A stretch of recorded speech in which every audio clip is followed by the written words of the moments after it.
Awesome. I do see this live right now on our YouTube channel and on our Facebook page. So let's give this a couple minutes before we get this kicked off.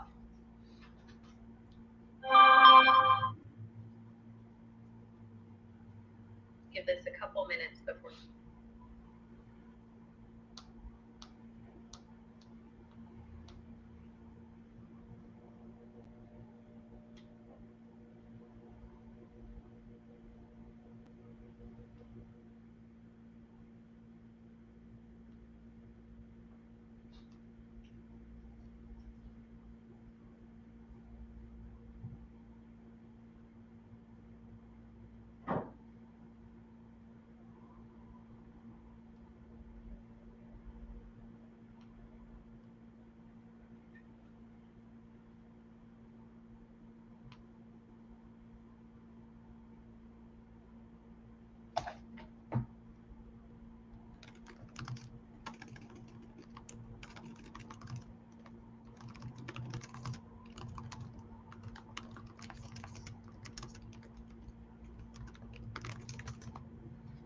All right. Well, happy Friday, everyone. We will go ahead and get this kicked off.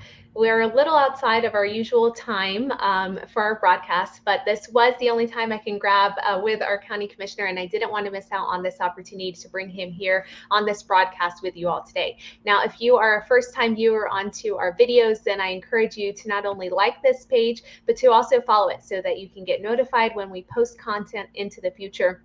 Or if you happen to be viewing this on our YouTube channel, hitting the simple subscribe button, of course, allows you to get those reminders when we have posted, gone live, you may have missed it, etc. Now, if you're a returning viewer to us, I want to thank you for being a part of our broadcast that we've held since March of 2020. Can't believe how many we've done. I've stopped losing track of how many. I used to say it at the start of them, and then I got to be into the hundreds. But these are available to you at any point in time to watch them in the video section here on our page. Of course, you can always hit the share button on this video so others in your network can see who you're visiting with, can also be updated, and can be a part of this conversation, which takes me to the next point. Along the way, as our commissioner is giving us some updates, if you have any comments or questions that you would like for us to address, you can type them into the chat section here on the Facebook or YouTube channel. And whether you're watching this in the morning, afternoon, or evening, giving us the hashtag replay and then asking the question means that it's easier for us to find after we're no longer live and able to address it for you at a later point in time. Now, we're on everything social media, so if you have not already engaged with us, you can find us on LinkedIn, Westminster Chamber of Commerce, Twitter, and Instagram, Westy Chamber, and of course our website, which I will shamelessly plug in, is westminsterchamber.biz, where you can get updates around everything in the community, our chamber, and resources available to you. Long-winded intro, but this does give me an opportunity to now introduce our guest that's with us today, Adams County Commissioner Stevo Daricio, who has been on here with us. It feels like just yesterday, but it's honestly been at least a year, if I'm not mistaken. Yeah, it has. It has. So I appreciate it, Juliet, letting me come back on. It's you guys do such a great job at the Westy Chamber, and I think I know people talk about it all the time. You do an outstanding job. You connect businesses with the decision makers, and you always bring those issues that really impact businesses to the forefront. And I want to thank you for your work. Absolutely. Well, it's always nice to have champions like you, others that are in our community that are also getting things done for us for the betterment of our businesses and our residents. Quick shout out. I see Justin and Paul. Thank you both for being on here with us. Justin gave us a good, I'm going to revise this, Justin. You're used to our morning broadcast. So good afternoon to you as well. Justin is a business owner here in Westminster on the Adams County side of our community. So Commissioner Daricio, there's a lot that's going on in the county, a lot of things that you've been a part of as well. Do you want to go ahead and give us some updates around those? And I'll do my best to capture those comments into the chat section. Absolutely. I think the last time we talked, we were really kind of still knee deep in COVID discussions and trying to keep people open. And I think that was a big challenge over the last couple of years, is that we were truly in survival mode with so many of our businesses and communities to try to keep them open. And we did things during that COVID from the very beginning. Within a matter of weeks, we were one of the first counties in the state to actually set up response and recovery teams to address various issues. One of those 7 elements was businesses, trying to save our businesses. And so we went to work right away, trying, whether it was getting them protective equipment, and then eventually getting to the point where we're giving grants to help them with technology, with being able to work outside if they could do that, like restaurants, and then other sorts of recovery grants that we were doing. And so we've moved from that phase, I think, in our world over the last 2 years to truly, like, not from response to now recovery. I still think we're going to be in recovery for a while as a community, and we got to be able to support each other. And so some of the things that we're doing is really focusing on how to really tell a good story, tell everyone, look, Adams County is open for business. We're going to continue to support our businesses from the small ones all the way to the big ones. Yeah, and I love that messaging. Commissioner, I know that was one of the unique things about your county was as soon as COVID hit, you did start pulling all your key players, your stakeholders, your partners. You got us all in our areas of niche and where we do best, and really empowered us to be able to support our communities, whether it was through those grants or other types of outreach efforts like the testing sites and numerous things that the county has done. But one of the things that I will toot your own horn for you, and that's, you have been a strong supporter of business.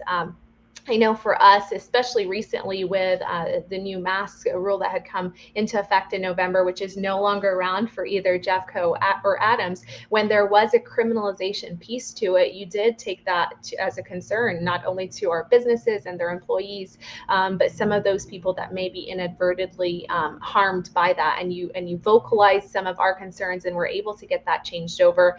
In addition to so many other things like those many grants and administrating it, you've been in a big part for those businesses to speak up for them. And so when we talk about being open for business, I know that this is a concern our businesses are feeling is, okay, now that we're back to being open, it's a breath of relief, but how long is that going to be the case, right? There's been this constant back and forth over the last few months into last year or so. So I think that's any business, like any organization right now, has had 2 years experience of inconsistency, unpredictability. And we know that businesses, in order to, business people and business organizations need predictability. They need fairness. They can plan for just about anything. The hardest part that's happened over the last couple of years, it's been hard to plan.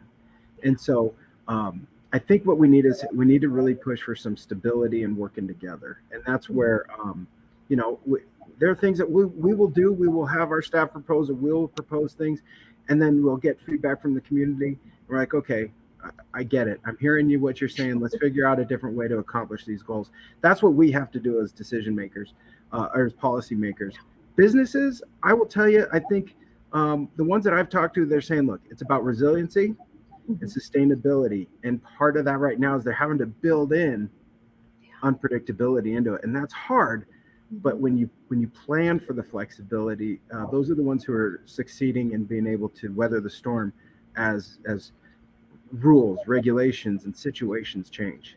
Yeah, and that's so very well articulated, is that, we have this common interest of seeing our community get to a certain point and trying to adapt things to make sure that everyone is inclusive in that conversation and that we're achieving it in the best way possible, I think has been a crucial part. So very well said. AJ's on here with us. He gave us a thank you for everything that we've done. Thanks for tuning in with us, AJ. Also see Stephanie and Parker as well has chimed in and given us a good morning message.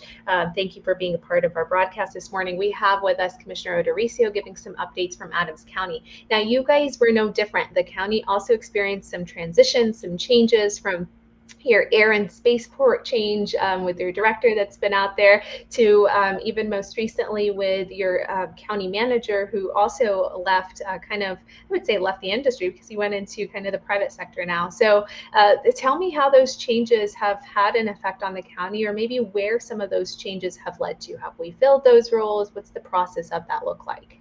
Well, the county is no different than any organization right now. We're all fighting for talent. And I when people leave, so I used to work for Anderson Consulting, which became Accenture. I worked there for 9 years.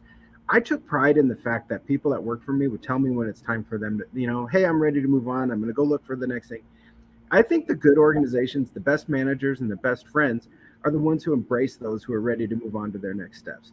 And those are future allies, future friends. And so for me, seeing people like Ray Gonzalez, who was an outstanding county manager, get an opportunity to go work at Metro Denver EDC and the chamber down there, to be for him to be able to go do that, um, it was sad for us, but it also it's just part of life. We had to say congratulations, go get it, and now we also have a friend down there, and Yeah. he's got always going to have family up here. So yeah, that and then he took a couple folks along with him that wanted to go with him because he's just such a great manager. That's fine. Like I said, I have experience for over a decade in the private sector. Um, Dealing with these types of situations where it's hard to hire great people because they're all getting pulled in different directions. We just have to embrace it, just like any organization, and we're going to fill these roles. And the best thing about it is people are starting to recognize we treat our employees extremely well. We lean in and get the best talent. We are a world class organization. Chaz Tedesco says all the time, we're a world class organization with world class people and trying to give world class service. And I agree with him 100%. So, yeah, that's what we just have to do. Every organization has to deal with this. And Sure. my wife, they're electricians. They're having to deal with changes in all sorts of things and trying to get people all the time. You know, people are moving around right now, and it's just the sign of a good, vibrant economy. Agreed, for sure. It was our loss was their gain, but there is definitely others that are out there that are looking for that next change in the next position for them to really capitalize on. Along those lines, what are some efforts that maybe the county is doing right now? I know I saw some posts about a business meeting that was recently had in one part of the county, and are there continual ones that are set up throughout the year, or are there other kind of special events or things that we should be aware of? Yeah. There's always opportunities for us to interact. The business one we had a couple weeks ago was to talk to some of our industrial property owners. There were some proposed regulation changes, and we needed to have a conversation with them. It was a little late in happening, but it finally happened with some folks, and I think they're gonna be happy with some of the things that will come out of that. Government moves slow sometimes, and we don't always do a great job talking about how we're trying to support businesses, and we always need to try to improve in that area. So outreach. And so if there's business groups or businesses or individuals that want to talk, sometimes it will be opportunities for us to have like a town hall. And other times it's just simply pick up the phone. I leave my personal cell phone out there so people can talk to me. And if, to be honest with you, the best part of this job is it's almost like a field trip almost every day. I love going out, doing tours of people's businesses, sitting down and seeing what the challenges are that they face. Yeah. No, I love that too. It is. It's an exciting time whenever you get to go out and see some really cool spots that you haven't before, but then also personalizing it with understanding what they're experiencing in that moment. I see Deandra on here with us. Thanks for hopping on, Deandra, as well. So you've also had some transitions in your board of county commissioners as well. And right now, your current chair is Lynn Baca, if I'm not Right. mistaken. Do you want to speak a little bit to some of those dynamics on the board? Absolutely. So we have a lot going on right now. Um, we've got Lynn Baca, who's an outstanding county commissioner, but also she's an outstanding chair. She's also our first Latina and Asian American to be in the position of Adams County Commissioner. So we're really proud of her. But she comes with a wealth of experience from Brighton City Council, and she's an Adams County family. She comes from an Adams County family. She's born and raised here. So it's always fun to see some of the folks that, keeping our talent local and seeing people give back to the community. This year, we also have our vice chair is Eva Henry, and she's doing a great job being able to continue her efforts. She is in her third and final term, as is Chaz Tedesco. Mhm. Emma Pinter and I are going to be running for reelection this year, and then Chaz Tedesco is running for Congress right now. So we've got an active, busy board, and but we're getting the work done, and we're still meeting, we're still Yeah. communicating, and life doesn't slow down for any one challenge, so we're taking on quite a few.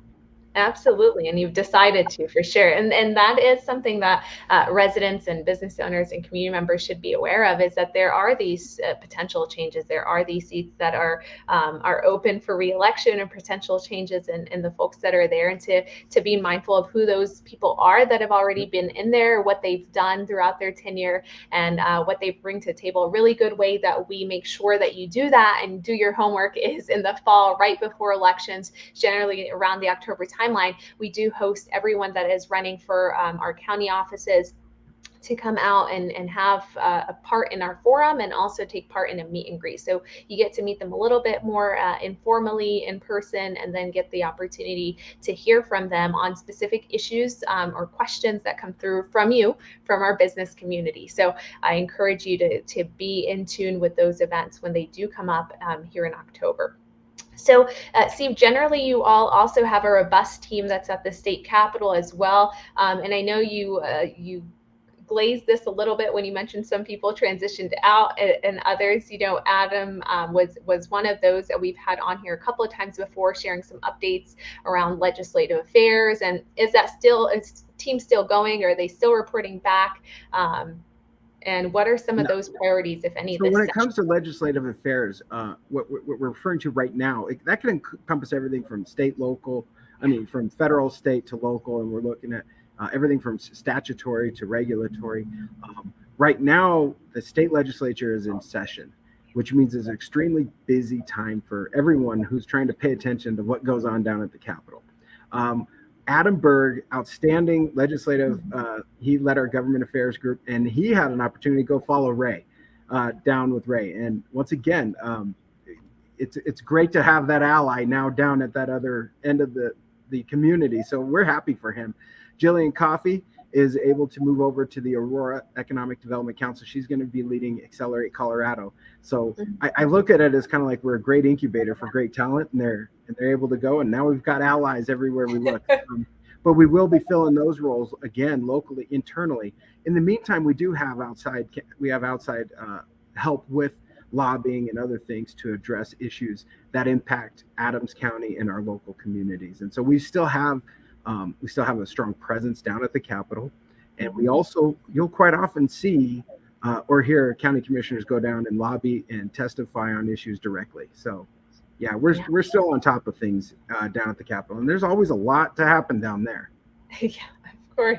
And then you're on that note, and I know on the note of really making your workforce more attracted to these jobs that you guys are offering, and the schedules that you offer within the county, you've always had somewhat of a flexibility, my understanding, with scheduling in selecting kind of which days off, which holidays.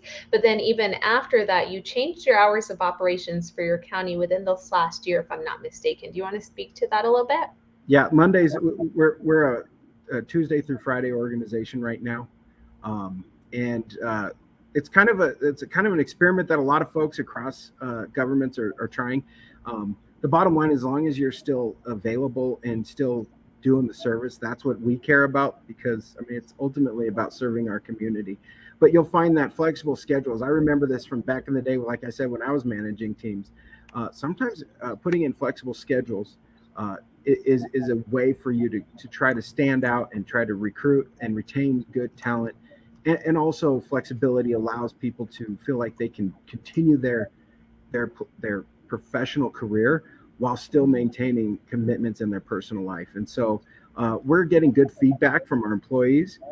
If there's ever a question from any constituents about accessibility, contact me directly and we'll make sure you get what you need. But we're finding that from the employee side, we're getting a lot of strong feedback. From the constituent side, it's more of an education issue. And once they figure out what the hours are, then they're okay with it. I think Westminster might have moved to this, Brighton and a few others. Yes. Yeah. There's a few different organizations. The school districts are kind of looking at the same way. Yeah, for sure. And it's always right before a holiday, which we're about to hit, Washington Day on Monday, or President's Day. And so usually, if I'm not mistaken, you guys are closed the following day in observance of that, because it's the Tuesday after the Monday or something like that, right? Yeah, we still want it's pop quiz. I think your website says that. Yeah. And like I said earlier, if anyone has any questions about accessibility, that's not supposed to take a hit on this. So call me if you have any questions or concerns. But yes, our employees, they look at it and they get a week, and a week like next week, we still want them to be able to enjoy a holiday. Sure. But everyone's still putting in the hours. Okay. Absolutely. And that's what's important, is that people are still putting in the hours, and the promise we're making is that people are still accessible. If anyone ever has any experiences otherwise, you call us right away. Well, we have a question that's come through to us, and this question really came through around the time that we were talking about where we're at right now in this environment of COVID and in COVID kind of recovery rather than responding to it. And this question, of course, comes from one of our area business owners that's in the area, and his comment really was around what the county is currently doing to help businesses recover from those shutdowns and from those mask mandates that have affected some of them or have carried a negative implication on our business community. How are you able to help the county recover or help those businesses recover? So what we do, first of all, it depends on what kind of business it is. A lot of the stuff, and Juliet, you remember some of the things that we were doing were flowing through some of the chambers. We are always trying to push to make sure that we're trying to keep things open and not just go to the default of a shutdown. I think that was a big challenge throughout COVID, is that constant tension between some folks who wanted to just shut everything down and those who knew that we had to keep things open. There are still efforts to try to support businesses. I don't know if all of our grants are still going, though. That's some of those grants have kind of gone during the response phase into the recovery phase. So what I would love to hear is if there's a particular concern that somebody has. Is it dealing with restaurants? Is it dealing with some other sort of retail? I can tell you that I don't think we've had shutdowns for quite a while, but the mask mandates have been lifted. And so I think we're starting to see people kind of feel a little bit more free to move around, and that's one of our goals, is to make sure people feel free to move around. But also when things kind of had to be tampered down, or at least the health department said they had to be tampered down, that we were trying to show people you can still move around and do things safely, protecting your health and the health of others. The mask thing was a tough issue for everyone. And it unfortunately became very political and ideological for many folks, and it didn't need to become so much.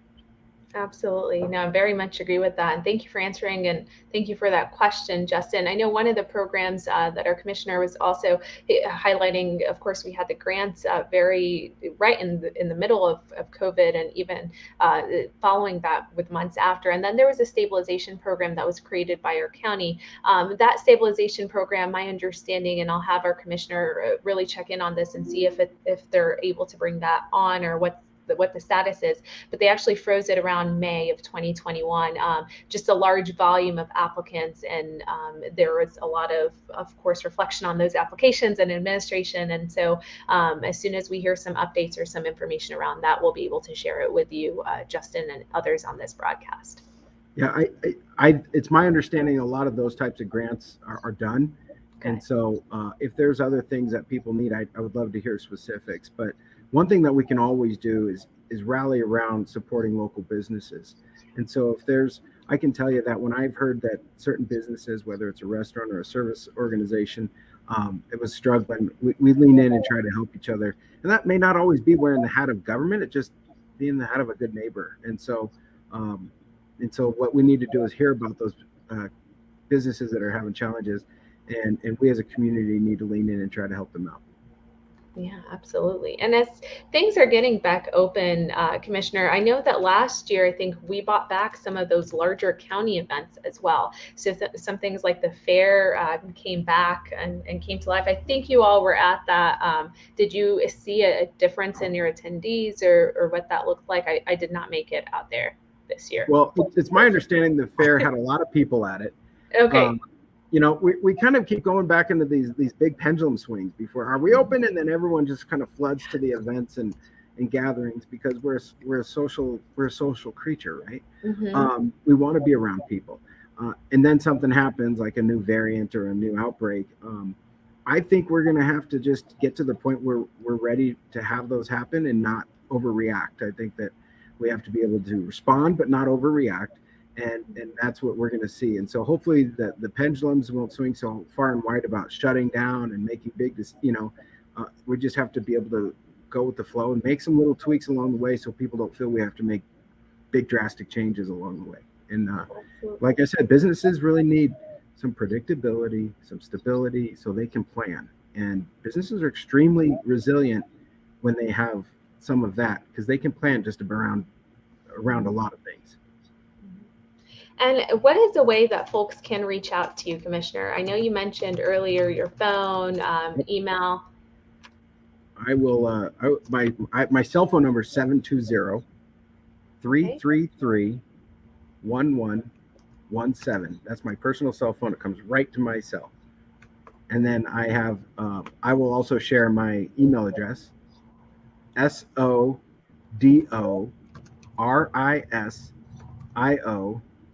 at adcogov.org, ADCOGOV.org.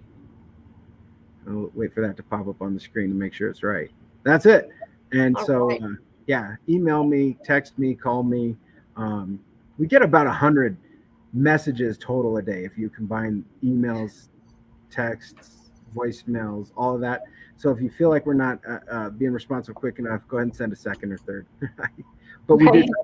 yeah. But no, but really, the best part about being in local government is about being connected to the community, and that's what I love about this job is being able to, get a phone call from somebody and say, hey, I need to chat with you, and I'll find time to go either meet with that person or I'll talk to them on the phone. And I'm on the phone sometimes till 10, 11, or even later at night.